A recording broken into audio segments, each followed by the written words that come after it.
నమస్తే.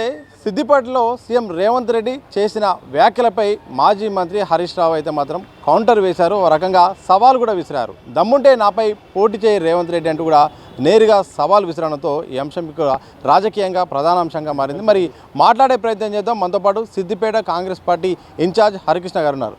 ఏం చెప్తారు? హరీష్ రావు నేరుగా సీఎం రేవంత్ రెడ్డికే సవాల్ విసిరారు. వాళ్ళో వీళ్ళో కాదు, దమ్ముంటే నువ్వే పోటీ చేయని కూడా సవాల్ విసిరారు. ఏం చెప్తారు? హరీష్ రావుకి మధ్యన మొన్న మా సిద్దిపేటకు నర్మెట్ట గ్రామానికి మా ముఖ్యమంత్రి రేవంత్ రెడ్డి గారు వచ్చేసి రైతుల సభ విజయవంతం అవడంతో ఆయిల్ ఫ్యామ్ని విజయవంతంగా ఓపెన్ చేయడంతో మతి భ్రమించి మాట్లాడుతూ ఉన్నారు.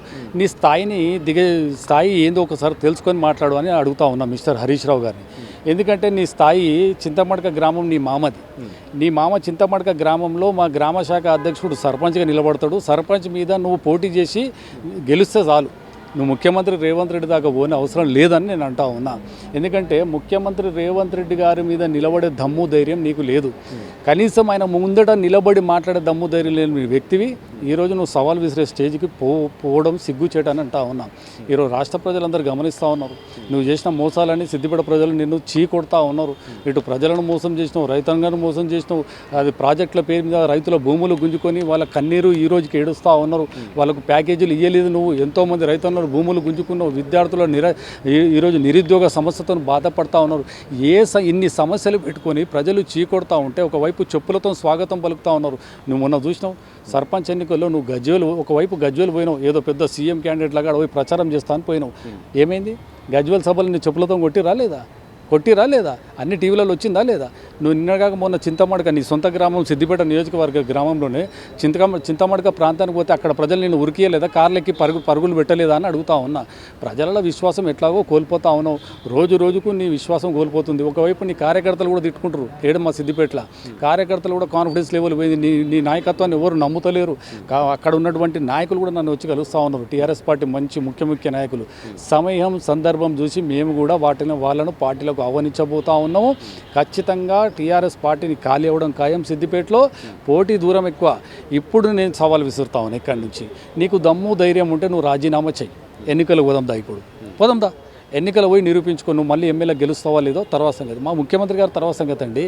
నేను దమ్ము ధైర్యం ఉంటే నువ్వు ఇప్పుడు రాజీనామా చేయి, ఎన్నికలకు సిద్ధంగా ఉండు. ఎందుకు చెప్తున్నా ఈ మాట అంటే నువ్వు రైతు రుణమాఫీ చేస్తా అని రాజీనామా చేస్తానని అన్నావు. చేసినావా రాజీనామా చేయకుండా పారిపోయినావు సిద్దిపేట ఇచ్చిపెట్టి.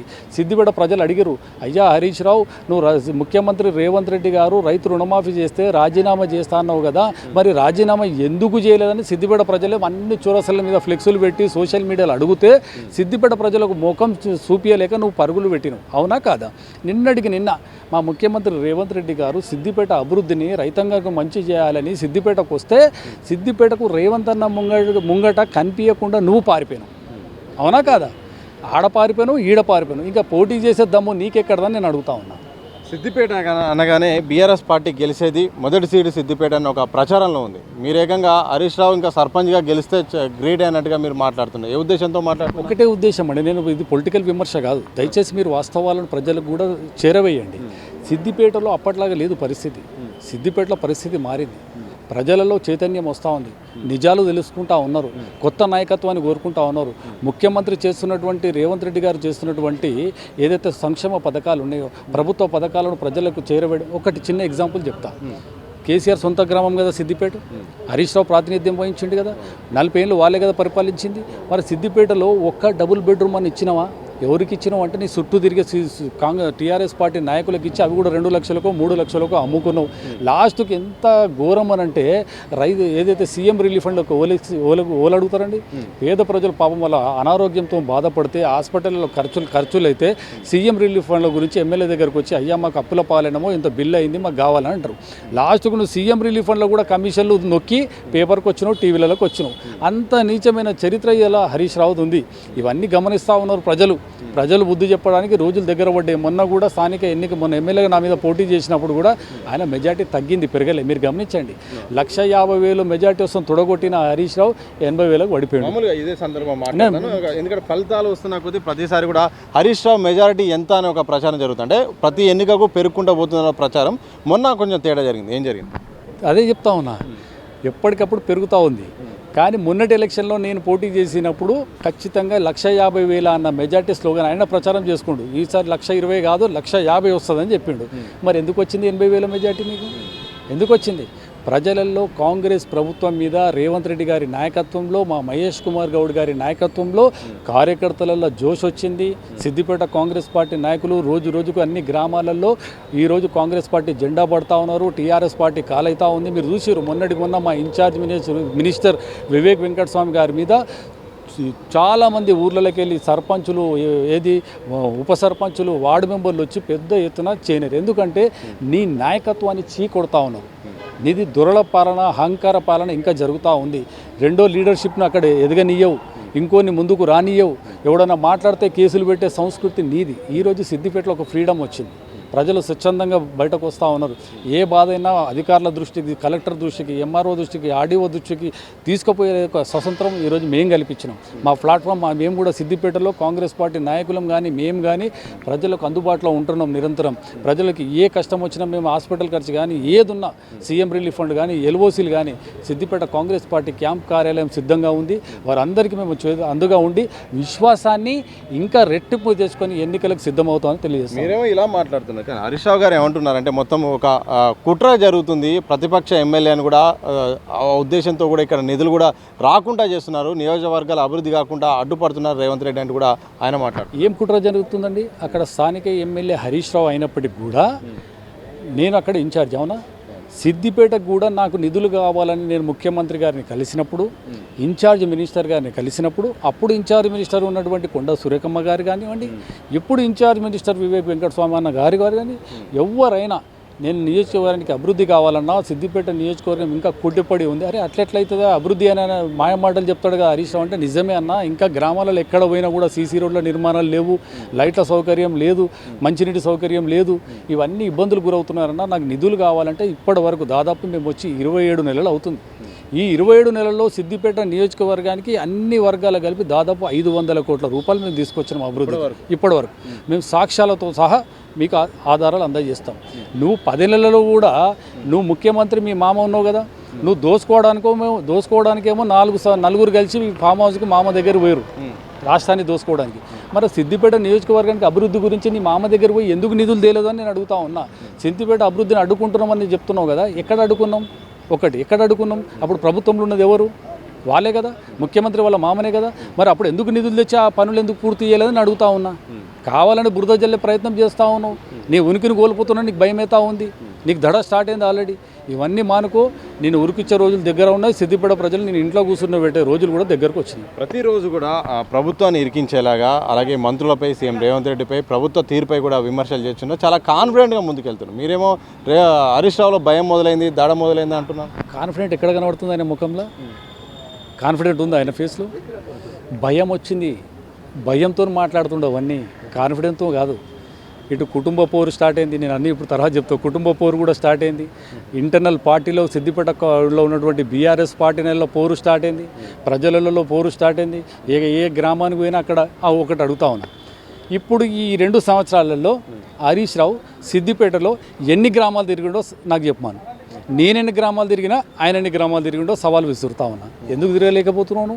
ఎక్కడిదక్కడ ప్రజలు ఊర్లలో నిన్ను నిలదీస్తారు. ఎందుకు? నువ్వు అప్పుడు డబుల్ బెడ్రూమ్లు ఇస్తాను ఇయ్యలేకపోతివి, 3 ఎకరాల భూమి ఇస్తా అంటివి ఇయ్యలేకపోతివి, ఏమి అన్ని మాయమాటలు చెప్పినావు కదా.